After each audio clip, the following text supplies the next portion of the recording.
What is going on, my XRP holders? This is coming fresh off the press from the chief legal officer at Ripple. Good old Stuart over here says we need to have more frank discussions about what it means to build crypto companies in the United States. Thanks, Casey Wagner, for the chat. This comes from an interview between Blockworks and Stuart Alderete from Ripple. Exclusive Ripple chief legal officer's blunt advice for crypto firms: get out of the USA. Not sure exactly what to make of this in terms of an emotional perspective. It's a little bit terrifying that this is coming from Ripple to say, yes, get out of the US. If you're going to be starting as a crypto firm and you're in the early phases, you're much better off in these other countries that are essentially more safe havens for cryptocurrency projects that are trying to innovate and thrive. All right. Right here, guys, fresh off the press just an hour or two ago. Ripple counsel's advice to crypto firms: get out of the United States. After spending the past roughly 30 months building Ripple's case, Stuart Alderete has lots of tips, and he's not shy about sharing them. Let's go ahead and get an ultra zoom on this one, easier on the eyes here. There is finally an end in sight for Ripple's years-long, multi-million-dollar fight with the SEC. But the blockchain technology company has some advice for those facing growing hostility of American regulators. Get out of the United States. There's places like the UK, Singapore, Japan, Korea, even Portugal that are much, much more friendly to these cryptocurrency businesses, because obviously in the future at some point you are going to have a certain crypto company become a blue chip stock in the stock market. It's inevitably going to be a thing.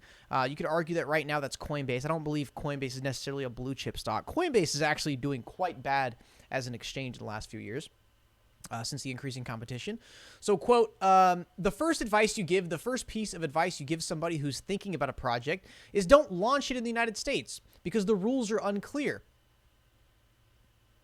Go to a jurisdiction where the rules are clear, not light touch, but clear. After spending the past roughly 30 months building Ripple's case, Alderete has a lot of tips, and he's not shy about sharing them. I do get calls, he said, asking for a friend. What would you do if you got a Wells notice?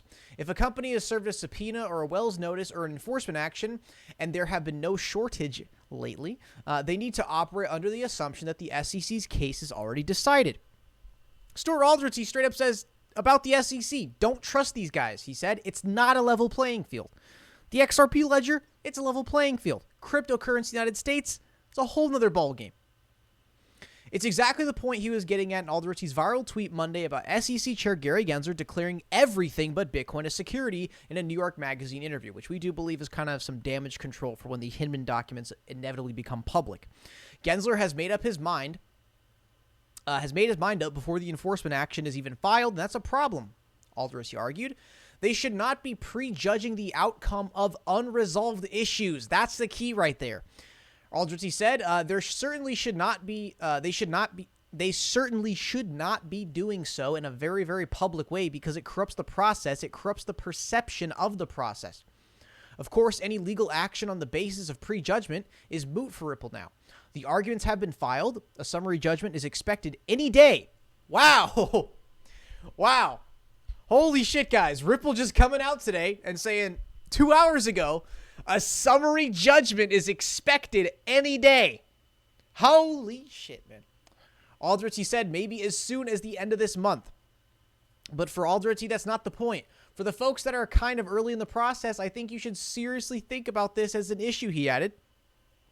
As for Ripple and XRP, there are now, broadly speaking, 3 ways it could go. 1, the judge could side with Ripple. 2, the judge decides with the SEC. Or 3, the judge says there are disputed facts and the case needs to go to a trial.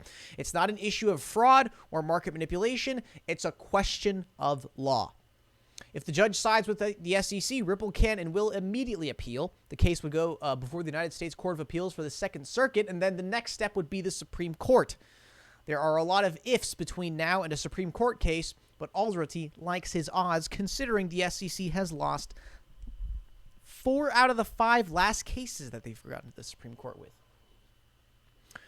Quote, I would be supremely confident that this is a winner in the Supreme Court, not so much because of the crypto issues, but because of the guarding against building an administrative state, he said in a nod to the court's current conservative majority. A win in the summary judgment would mean Ripple has room to expand domestically.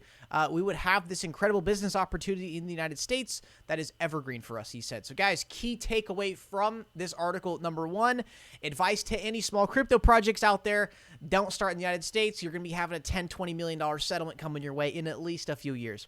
The next one being a summary judgment is expected any day.